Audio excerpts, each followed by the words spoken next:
আমি মানসী কিচেনে সবাইকে স্বাগত।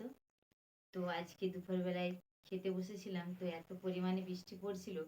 তো আমার মেয়ে বললো যে মা আজকে একটু মুখরোচক কিছু বানাও না। তো আমি ভাবলাম তাই বানাবো। তো আজকে আমি বিস্কিট বানাবো। তো প্লিজ প্লিজ বন্ধুরা, আপনারা পুরো ভিডিওটি দেখতে থাকুন। আর খুব একটা বেশি উপকরণও লাগবে না, আর কম সময়ের মধ্যেই কিন্তু হয়ে যাবে। এখানে দেখুন আমি চিনি নিয়েছি বড় চামচের 3 চামচ, 4টে আমন্ড নিয়েছি, আর 2টো কাজু নিয়েছি। এইগুলো এখন আমি শিলনোড়ায় বেটে নিচ্ছি। অনেকে নিরামিষি ভোজি, তো দোকান থেকে বা বেকারির কাছ থেকে যদি আমরা বিস্কিট কিনে খাই, তো সেই বিস্কুটগুলো কি দিয়ে বানানো থাকে আমরা নিজেরাও জানি না।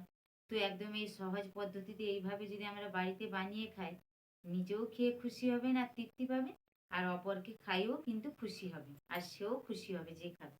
তো দেখুন এখানে আমি কাজু আমন্ড আর চিনিটা পুরো শিলনোড়ায় মিহি করে বেটে নিয়েছি।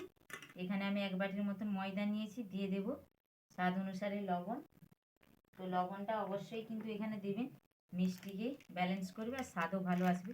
তো 1 প্যাকেট আমি আমল দুধ নিয়েছি, দিয়ে দেব। আর এখানে চিনি, আমন্ড আর কাজুর মিশ্রণ, এই বেটে রাখাটা পাউডারগুলো দিয়ে দেব, চিনির গুঁড়ো। এবারে দিয়ে দেব এখানে আমি তেল। তো এখানে আমি তেল ব্যবহার করেছি, আপনারা চাইলে ভালো গাহা ঘিও ব্যবহার করতে পারেন, গাহা ঘি। তো এখানে 3 থেকে 4 চামচের মতন দিয়ে দিলাম সাদা রিফাইন অয়েল। তো এবার একটু ভালো করে মেখে নেব এইভাবে। এগুলোকে একসঙ্গে মাখিয়ে নিয়েছি, দেখুন কতকটা একদমই ভিজে ভিজে হয়ে গেছে। তো অল্প অল্প জল দেব আর মেখে নেব। এখানে লক্ষ্য রাখতে হবে কিন্তু চিনি দেওয়া আছে, তো সেই মতন এখানে জল ব্যবহার করতে হবে। তো একবারেই কিন্তু জল বেশি দিয়ে দিবেন না। চলুন তবে জল মাখি মাখি, অল্প অল্প জল মাখি মাখি একটা ডো তৈরি করে নিই। দেখুন একদমই মেখে ডো তৈরি করে নিয়েছি। ঠিক একটু এরকম শক্ত করে মেখে নিতে হবে, 10 মিনিট রেস্টে রাখলেই ঠিক হয়ে যাবে। তো চলুন ফিরে আসছি 10 মিনিট পরে ফিরে আসলাম, খুলে দেখে নেব। দেখুন কতটা কিন্তু নরম হয়ে গেছে। তো আবার আরেকটু ভালো করে দলে নেব।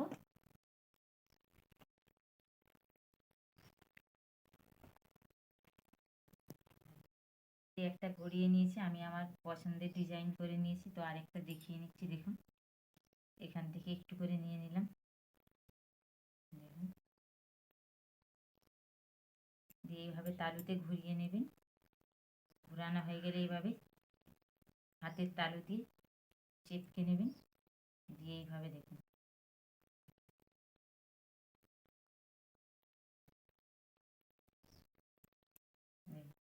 আবারও আরেকটা হয়ে গেল। তো এইভাবে চলুন আমি সবগুলো করে নিচ্ছি। সবগুলো আমার করা হয়ে গেছে। আর ওইদিকে আমি কড়াইও বসিয়ে দিয়েছি, কড়াইতে তেলও দিয়ে দিয়েছি। তো দেখুন এখানে সবগুলো করে নিয়েছি। তো একদমই হালকা গরমে কিন্তু এই অবস্থায় ছেড়ে দিতে হবে। দেখুন দেখুন তো একদমই হাই ফ্লেমে কিন্তু রাখা যাবে না, এতে করে কিন্তু বিস্কুট মুচমুচে হবে না। তো এবারে আমি গ্যাসের আঁচটাকে কমিয়ে দিচ্ছি। দেখুন